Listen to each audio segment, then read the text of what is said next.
Shalom. Saya percaya saudara-saudara yang hadir pagi ini karena saudara mau belajar taat. Kita yang ada pagi ini kita mau belajar taat kepada Tuhan. Karena dia adalah pribadi yang taat sampai mati di salib. Seberapa banyak saudara pagi ini dari hatimu bahwa engkau katakan Tuhan saya mau taat. Angkat tangan saudara. Tetap diangkat. Saudara berkata saudara taat kan? Kalau begitu dengan ketaatan saudara, bagi saudara-saudara yang angkat tangan yang duduk di bagian belakang, saudara bisa mengambil tempat di bagian depan. Jangan kasih turun tangan dulu karena saudara belajar taat. Yang taat angkat tangan silakan maju, ada tempat yang masih kosong. Oke maju silakan. Sebelum saudara maju saya tidak akan berkhotbah. Haleluya. Yang masih angkat tangan yang merasa bahwa ada belakang kepala orang yang saya lihat, saya tidak bisa melihat ke depan, ada yang menghalangi saya. Oke silakan saudara maju. Terima kasih buat ketaatan saudara. Terima kasih. Terima kasih. Haleluya. Puji Tuhan. Amin. Senyum kiri kanan dulu. Sebelum dengar firman Tuhan, segarkan pikiran, otak saudara, hati saudara. Kalau ada yang datang dengan hati yang susah, minta Tuhan tolong supaya hati saudara terhibur. Ada kekuatan baru, ada kesiapan hati. Itu yang perlu kita yang sebenarnya harus ada dalam diri kita bahwa saya datang ke ibadah harus ada kesiapan hati. Untuk apa? Untuk memuji, menyembah Tuhan. Kesiapan hati untuk menerima firman. Amin. Amin. Amin. Puji Tuhan. Hari Natal. Ini suasana Natal kan. Masuk bulan Desember. Semuanya kita sudah melihat ada perubahan-perubahan di mana-mana. Pohon Natal, lampu warna-warni. Semuanya kita lihat ada di sudut-sudut jalan. Bahkan di rumah-rumah di mana saja kita lihat. Dan seringkali orang mengidentikan Natal itu dengan pohon Natal. Ada juga orang yang mengidentikan Natal itu dengan kue Natal. Ada juga orang yang mengidentikan Natal itu dengan baju Natal dan lain-lain. Walaupun mungkin ada di antara kita pagi hari ini yang mungkin belum memenuhi semuanya. Tetapi jangan saudara takut. Bahwa yang sebenarnya yang menjadi esensi dari Natal itu. Bagaimana kita memaknai kehadiran Yesus di muka bumi ini. Kelahirannya membawa perubahan. Kelahirannya membawa selamat buat kita. Itu sudah lebih dari cukup. Amin. Itu sudah lebih dari cukup. Nah pagi hari ini kita akan belajar seputaran nubuat tentang kelahiran Yesus. Dan apa nilai rohani bagi kita sebagai orang-orang yang percaya kepada Tuhan. Seringkali orang merayakan Natal, oke-oke saja.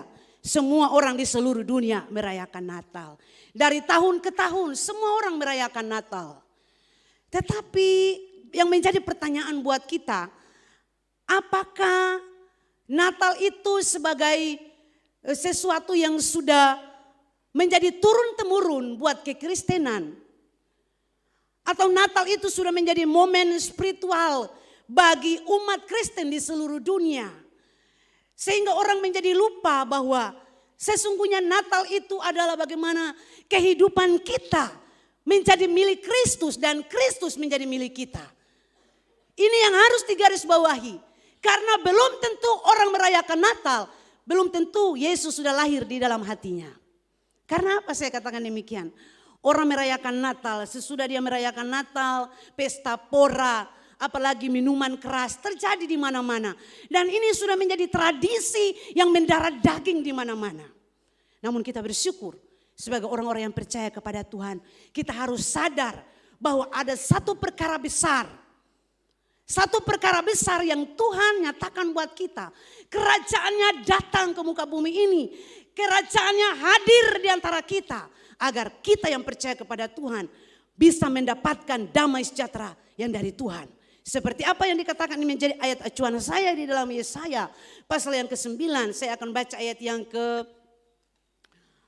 ke-5 dan ayat yang ke-6 saja. Maaf saya pakai kacamata dulu karena mata suka kabur. Haleluya. Yang sudah tertawa saya ya. Haleluya. Yesaya pasal 9 ayat 5 dan ayat yang ke-6. Demikian firman Tuhan. Sebab seorang anak telah lahir untuk kita. Seorang putra telah diberikan untuk kita. Lambang pemerintahan ada di atas bahunya.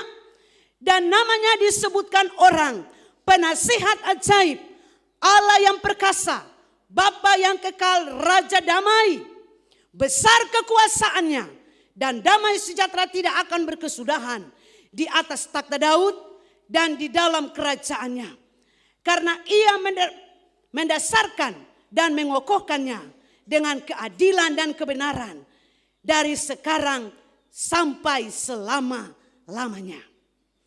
Seperti apa yang sudah saya katakan tadi, bahwa kita akan belajar tentang seputaran nubuatan tentang kelahiran Yesus.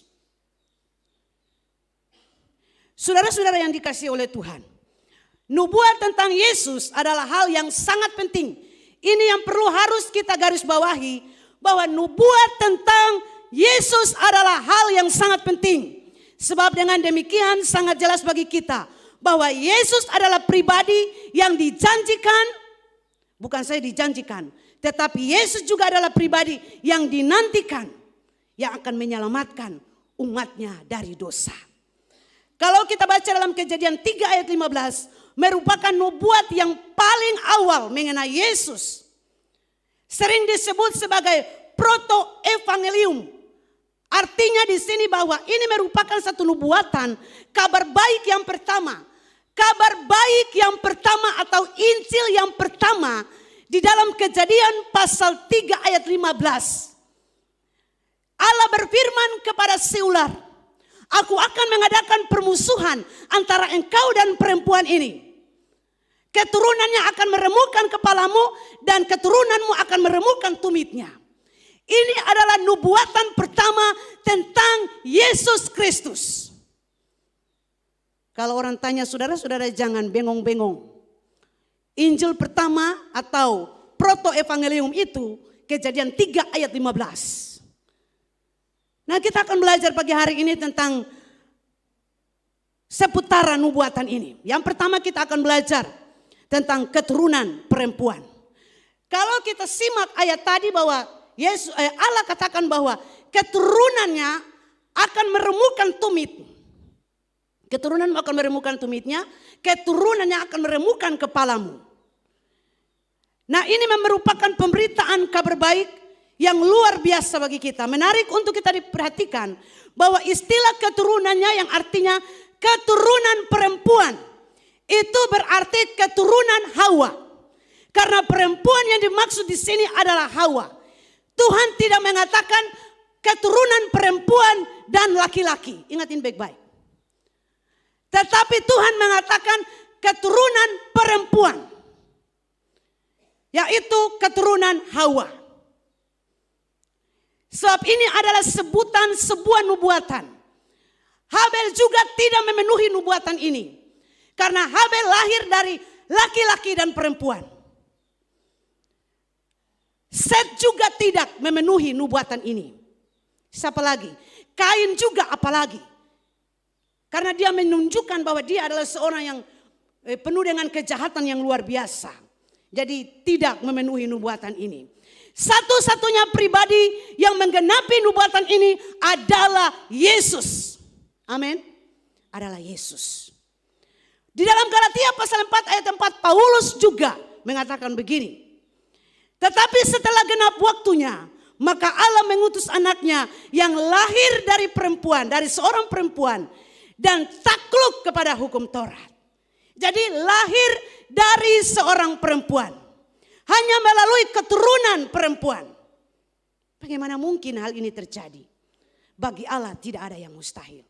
Yesus Kristus lahir dari Roh Kudus, dikandung dari Roh Kudus. Bukan karena hasil perbuatan seorang laki-laki, tidak. Oleh sebab itu firman Allah jelas.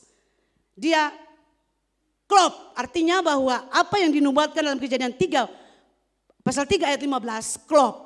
Jadi keturunan perempuan itulah yang melahirkan Yesus. Ini harus dipahami oleh semua orang percaya. Jangan hanya sekedar kita merayakan Natal dan kita tidak pernah mengerti apa maksud dari semua ini.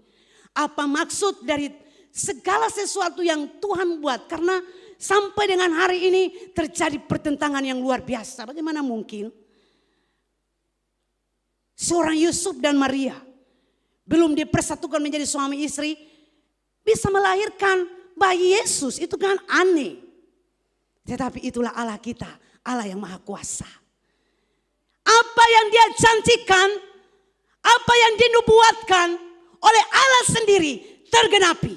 Dan ini harus dimaknai oleh semua orang percaya supaya kita jangan menjadi orang yang bingung, kita jangan menjadi orang yang hanya sekedar merayakan Natal dan melakukan segala sesuatu tapi kita tidak pernah mengerti. Namun ingat bahwa nubuatan ini sudah dilakukan atau sudah dinyatakan oleh Allah sendiri. Apa yang menjadi nilai rohani yang harus kita maknai dari pelajaran yang penting ini, dari keturunan perempuan ini? Yang pertama, Bapa bukanlah pribadi yang kejam, yang membiarkan manusia tidak bisa mengatasi masalahnya.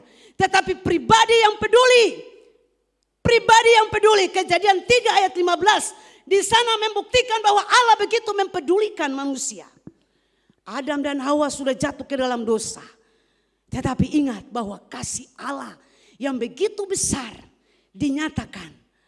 Sampai pada waktu penggenapannya. Yesus datang ke dunia ini untuk membebaskan manusia.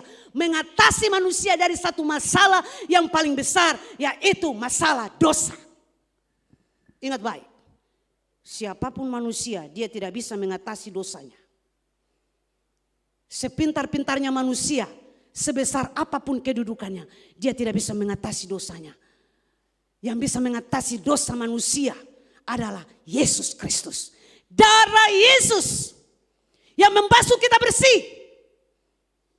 Bagaimana mungkin dia bisa melakukan semuanya? Yohanes 3 ayat 15. Ayat 16. Karena begitu besar kasih Allah akan dunia ini. Sehingga ia mengaruniakan anaknya yang tunggal. Supaya setiap orang yang percaya kepadanya tidak binasa. Ingat ini baik. Kita yang percaya kepada Yesus kita tidak binasa.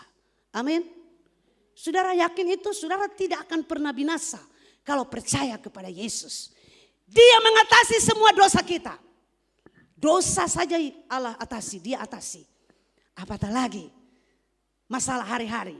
Apatah lagi kue Natal belum ada, baju Natal belum ada, semuanya belum ada. Saya percaya Yesus kita sanggup mengatasinya. Amin. Mungkin hari ini ada yang gelisah. Saya tahu saudara terkadang kita manusia ini kan punya rasa malu hati kan tinggi. Ini kan hari spesial 1 tahun cuma 1 kali. Saya tidak tahu dengan orang lain tetapi kalau saya itu selalu berdoa saya percaya bahwa Tuhan itu tidak akan pernah mempermalukan kita. Amin. Tuhan tidak pernah mempermalukan kita. Tuhan akan menunjukkan sesuatu yang di luar dugaan kita sebagai manusia. Yang penting di sini kita memaknai Natal itu bahwa Tuhan Yesus sudah ada dalam hati saya itu sudah lebih dari cukup. Amin. Katakan kiri kananmu, Yesus ada di hatimu itu lebih dari cukup. Haleluya. Sekali lagi ada yang belum sampaikan, Yesus ada di hatimu itu sudah lebih dari cukup. Walaupun belum ada baju baru, Yesus tetap baru dalam hidup saya. Hari ini telah lahir bagimu. Jadi tidak lekang oleh waktu. Semua bisa lekang. Tetapi Yesus kita tidak pernah lekang. Jadi kita tetap percaya. Keturunan perempuan itulah. Yang akan membebaskan kita. Melepaskan kita. Supaya kita jangan diperbudak lagi oleh dosa. Kemudian yang berikut. Yesus ditetapkan untuk menjadi jalan keluar bagi masalah kita. Bagi masalah manusia. Maka tidak ada jalan lain yang olehnya manusia bisa terlepas dari belenggu dosa.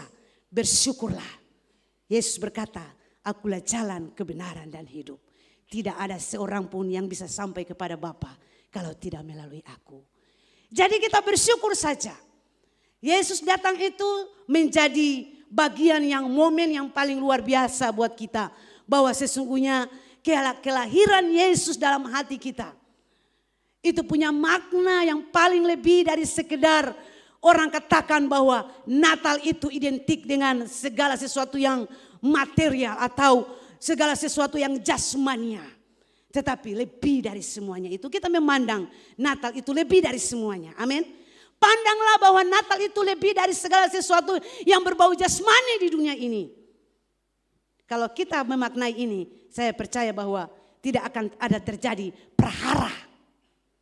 Apalagi anak-anak kalau belum ada pun celana bombogi, prahara. Apalagi kalau belum ada punya mama, belum ada pun sepatu hak tinggi, prahara. Bapak-bapak bisa. Tetapi bersyukurlah ibu-ibu di sini luar biasa. Kita tetap berpada dengan apa yang ada itu sudah lebih dari cukup. Amin. Tuhan Yesus pasti memberkati kita semua. Kemudian kita melihat lagi seputaran nubuatan ini. Yang pertama tadi kita sudah belajar bahwa hanya dari keturunan perempuan. Kemudian yang kedua, kota Bethlehem adalah pilihannya. Bukan kota Ambon. Bukan kota Jakarta. Bethlehem adalah pilihannya. Natal atau kelahiran Yesus adalah sebuah peristiwa sejarah. Bukan dongeng, bukan omong kosong, bukan iseng-isengan, tetapi kelahiran Yesus adalah satu peristiwa sejarah. Untuk jadi satu peristiwa sejarah, itu harus ada dasarnya. Harus ada dasarnya. Yang pertama, yaitu ada orang-orang yang disebut terlibat langsung di dalam peristiwa tersebut. Sebut saja di sini salah satu saja, yaitu Kaisar Agustus. Kaisar Agustus, Yesus lahir pada masa pemerintahan Kaisar Agustus. Itu yang pertama. Kemudian kita lihat yang kedua bahwa ada momennya. Momennya adalah pendaftaran semua orang di seluruh dunia yang diperintahkan oleh Kaisar Agustus. Jadi kalau kita baca di dalam Injil Lukas pasal 2, pada masa pemerintahan Kaisar Agustus dia memerintahkan semua orang di seluruh dunia untuk mendaftarkan diri masing-masing. Jadi ini sebuah peristiwa sejarah. Jadi Yesus klop masuk di dalam satu peristiwa sejarah. Kemudian yang ketiga, ada tempat yang disebut sebagai tempat yang nyata, bukan ilusi. Disebutkan di sana ada sebuah kota yaitu Bethlehem. Disebut Bethlehem Efrata. Bethlehem Efrata. Jadi disebutkan Bethlehem Efrata untuk membedakan Bethlehem yang lain kalau kita baca di dalam Yosua pasal 19 ayat yang ke-15. Bethlehem adalah tempat yang sudah dinubuatkan oleh Nabi Mika sebagai tempat kelahiran Raja Israel. Mika pasal 5 ayat yang pertama kita baca begini. Tetapi engkau hai Bethlehem Efrata, hai yang terkecil di antara kaum-kaum Yehuda, daripadamu akan bangkit bagiku seorang yang akan memerintah Israel, yang permulaannya sudah sejak purbakala, sejak dahulu kala. Jadi disebutkan hai Bethlehem Efrata. Bethlehem kota pilihan. Jadi bukan sembarang-sembarang pilih, tetapi sudah dinubuatkan. Kadang-kadang orang berpikir begini, sebagai manusia, orang-orang yang punya pengetahuan, dia berpikir, itu kan kebetulan kan waktu itu pada masa pemerintahan Kaisar Agustus dia kan memerintah semua orang untuk kembali ke kota asalnya. Jadi Yusuf dan Maria juga pulang ke Bethlehem, kota asal mereka, supaya daftarkan diri. Dan kebetulan pada masa-masa itu juga Yesus lahir. Tetapi saya mau katakan bahwa nubuatan yang paling benar yang sudah dinyatakan di dalam Mika pasal 5 ayat 1 itu real, itu nyata, itu komplit. Hai Bethlehem Efrata, berarti di sanalah yang menjadi kota, tempat pilihan di mana Sang Juru Selamat akan dilahirkan. Di padang Efrata semua para gembala bersuka cita mendengarkan berita surga. Damai sejahtera itu datang bagi semua orang. Damai sejahtera datang bukan hanya untuk orang kaya, tetapi untuk semua orang dari segala golongan, suku dan bangsa. Amin. Yesus datang bukan untuk pejabat. Yesus datang bukan untuk para pemimpin yang hebat. Yesus datang bukan untuk raja-raja. Tetapi Yesus datang juga bagi orang-orang kecil. Amin. Kadang-kadang orang berpikir, dia itu kan raja. Dia Tuhan. Pasti dia akan datang. Kenapa? Luar biasa ini pertanyaan. Kenapa Yesus harus lahir di kandang? Tidak lahir saja di istana. Dia menunjukkan bahwa dia datang bukan untuk orang-orang kaya. Tetapi Yesus datang bagi semua orang dari segala golongan paling rendah sekalipun. Para gembala, mereka adalah orang-orang yang dianggap rendah. Tidak ada nilainya, hanya kok mengembala kambing domba saja. Tetapi Yesus datang, kabar sukacita itu datang untuk mereka lebih dulu. Amin. Sementara menggembalakan domba di padang Efrata, malaikat surga datang membawa kabar berita sukacita. Jadi saudara-saudara, mari kita serukan kabar sukacita. Jangan saudara berpikir saya ini orang kecil, saya ini orang berpendidikan rendah, saya ini orang tidak punya pengetahuan lebih. Tetapi Yesus datang untuk kita semua dan harus kita sampaikan kabar kesukaan ini bagi semua orang. Mungkin hari-hari ini ada saudara-saudara kita, orang-orang yang dekat dengan kita, mereka belum tahu akan peristiwa ini atau mereka belum mengerti akan hal ini. Mari tugas saya dan saudara kita beritakan. Amin. Kita sampaikan bahwa Natal ini Jang Ale punya prinsip, kalau orang Ambon punya prinsip kan, Natal itu kan harus ada segala-galanya, harus ada yang lain-lain itu harus ada. Kalau seng, ketung malu hati. Tetapi katakan bahwa sekalipun mungkin sekarang kita belum ada apa-apa. Tetapi kita bersyukur karena kabar sukacita itu datang untuk kita semua. Amin. Datang untuk saudara, datang juga untuk saya. Jadi mari kita responi kabar sukacita itu menjadi bagian dalam hidup kita. Menjadi bagian dalam pribadi kita, menjadi bagian dalam keluarga kita, menjadi bagian dalam persekutuan kita. Amin. Sebab Yesus datang, kerajaannya hadir di muka bumi ini. Apakah suasana kerajaan sorga, kerajaan Allah itu sudah ada dalam hidup kita atau belum? Ataukah peperangan tiap hari? Ataukah perbantahan setiap hari? Ataukah ada permusuhan setiap hari?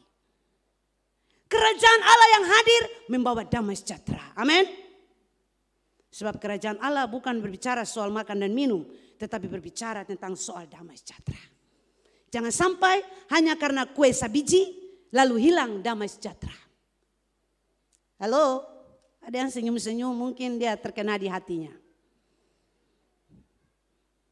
Oh Natal, beta sen dapat kue. Natal, beta sen dapat dos. Lalu pulang muka bersungut-sungut.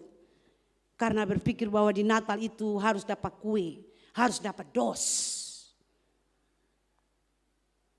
Kita datang ke Natal bukan motivasi untuk dapat dos. Bukan untuk dapat kue. Kalaupun toh itu ada, bersyukur itu berkat. Yang tidak datang ya tidak nikmati kan? Haleluya. Biarlah kerajaan Allah itu mengalir dalam hati kita. Di Natal ini semua orang pasti akan merindukan itu. Damai. Damai sejahtera hanya kita temukan di dalam Yesus. Di luar tidak bisa. Amin. Jangan damai sejahtera itu saudara ukur dengan seberapa besar kekayaan saudara. Kalau ada uang banyak baru ada damai. Kalau ada harta banyak baru ada damai. Itu bukan maksudnya. Terkadang orang salah menilai. Orang salah menafsirkan segala sesuatu. Sehingga kalau tidak ada sesuatu yang memenuhi kebutuhannya, bagiannya, maka akan terjadi prahara. Tetapi Natal itu membawa damai. Amin. Damai. Yesus datang bawa damai. Di dunia ini peperangan melanda di segala tempat. Hari-hari terakhir peperangan melanda seluruh dunia. Peperangan nuklir sudah mulai terjadi. Kita bersyukur bangsa ini, saya dan saudara, kita bisa menikmati kedamaian, ketentraman. Kenapa kita selalu ulang-ulang? Kita ini bersyukur di Maluku, di Indonesia. Walaupun ada di belahan-belahan bagian tempat tertentu, ada hal-hal yang bisa mengikis ketentraman banyak orang. Tetapi kita sungguh-sungguh bersyukur di tempat kita ada. Ketenangannya luar biasa. Kita bebas melakukan apa saja. Beribadah dengan bebas, tidak ada orang yang larang-larang kita. Menyembah Tuhan, tidak ada orang yang tegur kita. Kita masih bisa melakukan segala sesuatu dengan luar biasa. Tidak ada penekanan. Kita tidak tahu ke depannya seperti apa. Ada penekanan kah? Kita terus berjalan mengalir sesuai dengan apa yang Tuhan nubuatkan buat kita. Firman Allah itulah yang harus menjadi standar kita. Amin. Katakan kiri kanan, firman Allah menjadi standar hidup kita. Bukan kue Natal. Bukan baju Natal yang menjadi standar. Firman Allah menjadi standar. Jadi ingat baik. Bethlehem kota pilihan. Yang pertama tadi apa? Keturunan perempuan. Yang kedua, Bethlehem menjadi kota pilihan. Kemudian yang ketiga, sampai sore baru pulang. Yang ketiga, dari seorang perawan. Ini dia berkelanjutan ya, ada kaitan. Dalam proses normal, seorang wanita yang mengandung dan kemudian melahirkan, maka secara otomatis dia bukan lagi perawan. Maka dikandung dan dilahirkannya Yesus dari seorang perawan adalah hal yang sulit untuk dipahami. Saya katakan tadi. Dan sulit untuk diterima. Namun Alkitab menyatakan kebenaran ini. Lebih dari 700 tahun sebelum kelahiran Yesus.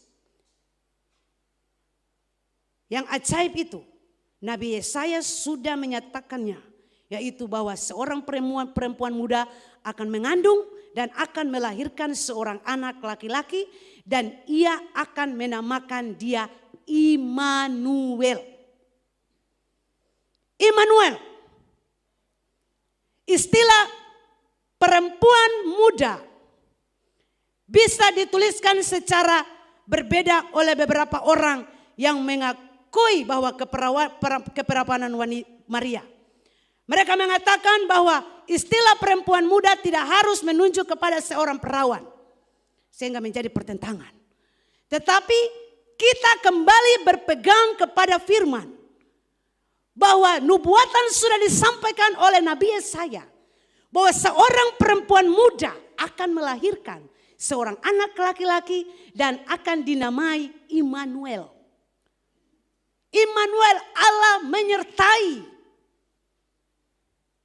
Dan ini sudah dimuatkan dan juga sudah digenapi di dalam Matius. Matius sudah dinyatakan itu di dalam Matius. Jadi perempuan muda mengarah kepada Maria.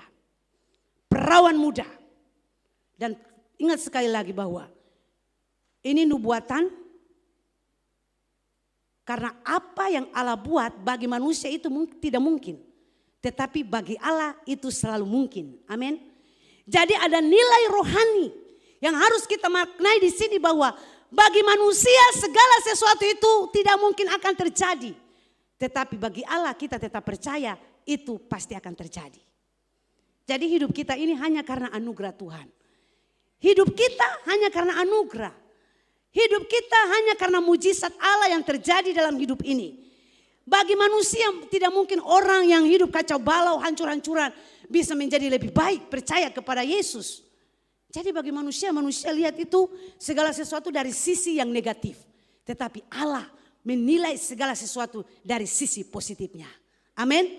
Oleh sebab itu mari kita terus berjalan iring Tuhan Yesus. Tidak ada kegentaran, tidak ada ketakutan, tidak ada kebimbangan. Ataukah ada yang bimbang tentang Yesus? Banyak orang begini. Kalau sudah ditimpa masalah, masalah terlalu banyak, hidup susah, hidup sulit. Terkadang manusia bisa mempersalahkan Tuhan. Tuhan, kok kenapa?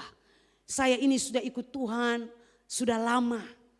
Saya setia, saya melayani Tuhan. Saya sungguh-sungguh, saya merelakan apa saja.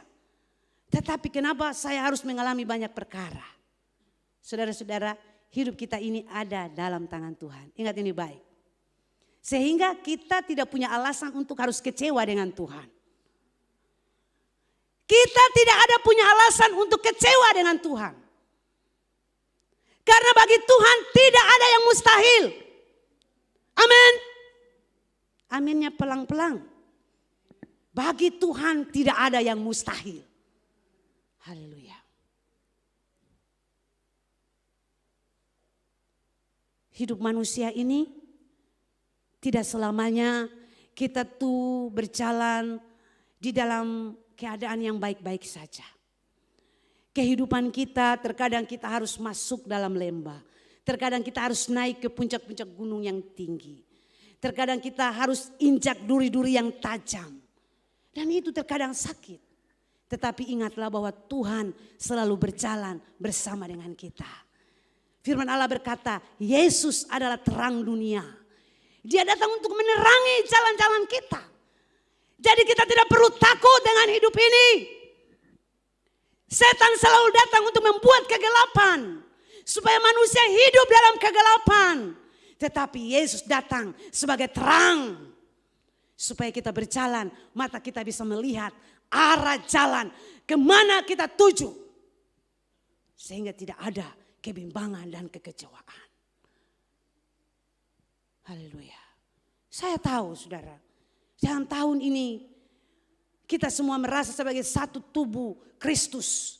Kita merasa kehilangan orang-orang yang kita kasihi. Apalagi Tuhan, ini sudah mau Natal, kenapa Tuhan harus ambil dia sebelum Natal? Itulah pikiran kita bukan pikiran Tuhan. Jalan kita bukan jalan Tuhan. Amin. Jadi jangan taruh sesuatu dalam hati kita seakan-akan itu menjadi kerikil-kerikil yang tajam. Sehingga membuat kita, hati kita ini selalu dilanda dengan ketakutan, dengan persungutan, dengan apalagi macam-macam. Tetapi ingat, Yesus datang sebagai terang. Menerangi jalan kita, menerangi hati kita, menerangi pikiran kita. Terkadang kalau hal-hal seperti itu terjadi, orang bisa saja lakukan apa saja di luar pemikiran yang sehat. Terkadang orang bisa stres. Saya berharap jangan ada di antara kita. Saya dengar ada orang-orang juga yang anak-anak Tuhan yang merasa kehilangan. Mereka pergi ke kuburan, tidur di sana tengah-tengah malam. Keingat anak mereka yang Tuhan sudah panggil. Saudara, jangan sampai setan menyerupai. Lalu dulu cerita, centau cerita dengan setan. Bisa saja kan? Kalau sudah duduk di kubur, karena pikiran sudah karuang, setan datang menyamar sebagai pribadi dari orang itu dan dia bercakap-cakap dengan saudara. Tanpa saudara-saudari, saudara sedang bercakap-cakap dengan setan. Jangan sampai kita ada pada ambang itu ya saudara. Tapi mari kita kuasai diri, kuasai hati dan percaya bahwa Tuhan Yesus adalah terang bagi kita. Menerangi pikiran kita yang kadang-kadang pikiran kita ini juga terkadang-kadang gelap. Kita bisa bertindak yang salah. Tetapi terang itu datang untuk menerangi semuanya. Amin. Supaya kita jangan tinggal dalam kegelapan. Lalu setan bikin kita seperti ada dalam satu lingkaran. Sehingga kita tidak bisa keluar. Tetapi kita percaya Yesus adalah terang dunia. Siapa yang bisa sama seperti Yesus yang bilang, akulah terang dunia? Hanya Yesus. Jadi kalau orang bicara Natal, semua akan tertuju kepada Yesus. Bukan kepada oknum yang lain. Amin. Orang bicara Natal, semua terfokus kepada Yesus. Jadi saya berharap di bulan Natal ini semua orang akan berbicara tentang Yesus.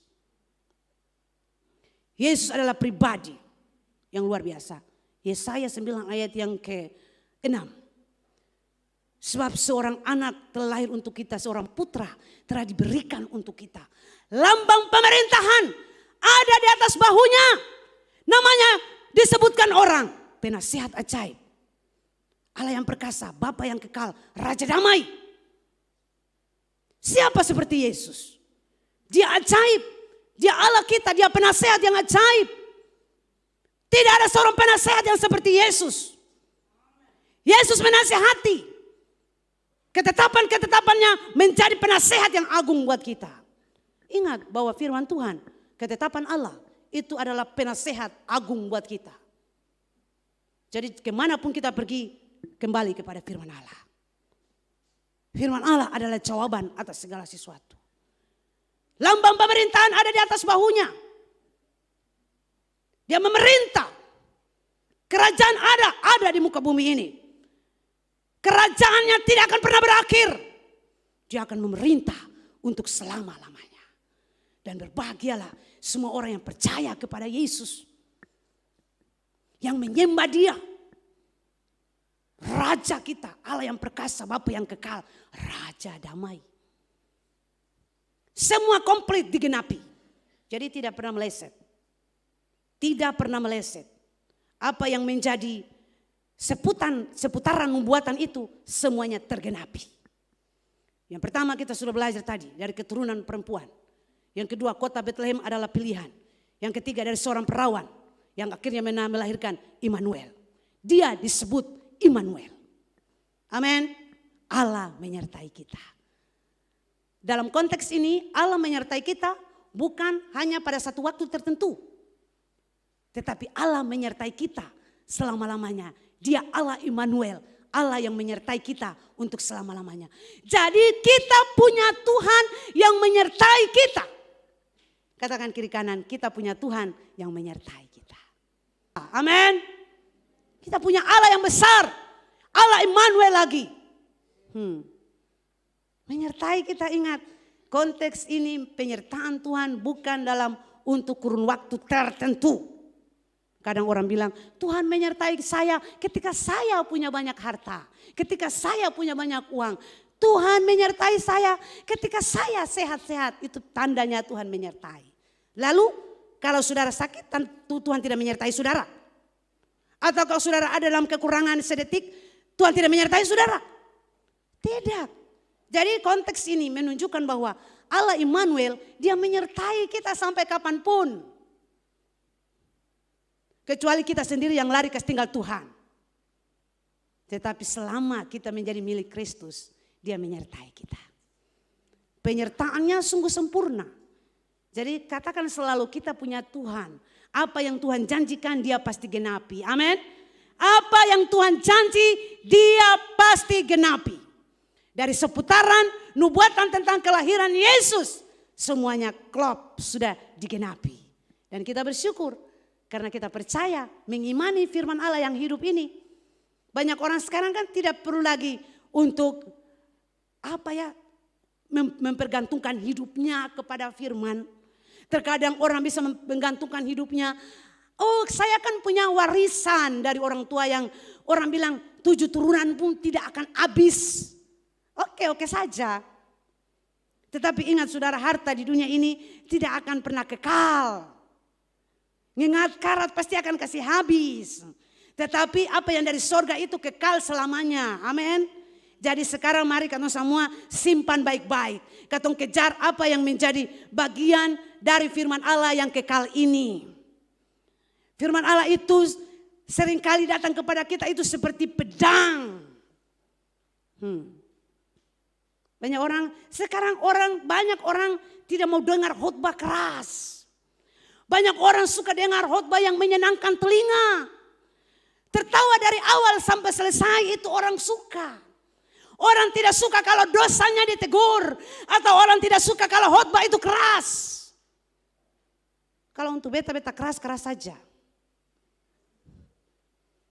Mau pula dan telinga panas, telinga tabah diri seperti kelinci maupun terserah. Tapi firman Allah harus disampaikan. Orang suka bahwa ada jenaka-jenaka, ada lucu-lucu. Sehingga kalau orang khotbah lompat sana, lompat sini, lucu sana, lucu sini. Dia suka tertawa. Pulang tanya, tadi khotbah apa? Besin tahu lah, ale katun tertawa dan Allah sampai habis. Beta sen tahu. Karena tertawa. Tertawa dari awal sampai selesai, lalu tanya khotbah tidak tahu. Saya harap hari ini saudara ingat dalam otak dan hati saudara apa yang saya khotbah hari ini. Proto Evangelium yang pertama di dalam kitab apa? Kejadian 3 ayat 15. Itu kabar gembira yang pertama. Sebelum diserukan di padang Efrata, itu yang pertama. Jadi ingat baik. Supaya kita benar-benar memaknai di hari Natal ini. Jangan pikir yang lain-lain dulu. Ingat bahwa katong hidup ini hanya karena kasih karunia. Kasih karunia itu lewat siapa? Yesus. Jadi Yesus datang untuk kita semua. Supaya yang tertunduk kepalanya bisa diangkat. Orang tertunduk itu dalam banyak hal. Kesusahan, kebimbangan, ketakutan, kecemasan. Orang bisa tertunduk. Atau ada orang yang tertunduk juga karena mengantuk, tidak mau dengar firman.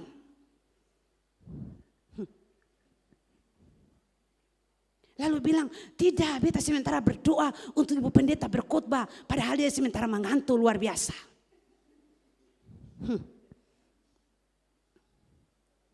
Haleluya.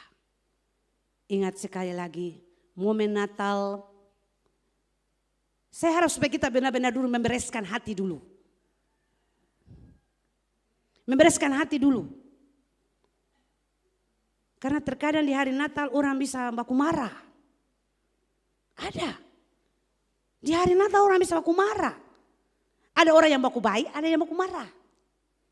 Natal, semua orang berkumpul, keluarga berkumpul. Ya. Dari negeri-negeri orang perantauan semua datang dan berkumpul. Yang ada sementara baku marah, baku baik. Lalu habis Natal baku marah kembali. Biasa orang berdamai itu hanya untuk hari Natal. Saya harap kita GSJ Philadelphia Eri jangan ada model begitu. Pasang muka sama dengan duri babi. Saya harap jangan ada di sini. Lilin ini terus menyala. Mau sama lilin? Mau sama lilin? Terus menyala. Nanti hari Natal susah yang menyala lah. Biasakan orang kasih menyala lilin itu kan hari Natal. Haleluya. Tuhan Yesus berkati kita semua. Amin. Biarlah di momen suasana-suasana Natal ini ada damai. Kalau hari ini ada yang belum ada sejahtera di dalam hati, bereskan sekali. Sebelum dia pulang, kakinya melangkah keluar lewat gereja. Tuhan ampuni beta salah. Beta sudah salah menafsirkan segala sesuatu dalam hidup ini. Sehingga buat hati beta ini gundah gulana. Padahal orang lain sementara sukacita luar biasa. Saya sendiri yang hatinya seperti ini. Bereskan di hadapan Tuhan. Karena Yesus datang membawa terang, membawa damai. Tim worship ada di depan. Firman Tuhan hari ini membuat kita menjadi paham. Bahwa segala sesuatu yang dinubuatkan Tuhan menjadi pelajaran berharga. Bagi Tuhan tidak ada yang mustahil. Kita punya Tuhan yang besar. Ingat bahwa lambang pemerintahan itu ada di atas bahunya. Kerajaannya tidak akan pernah berakhir. Semua berdiri di hadirat Tuhan.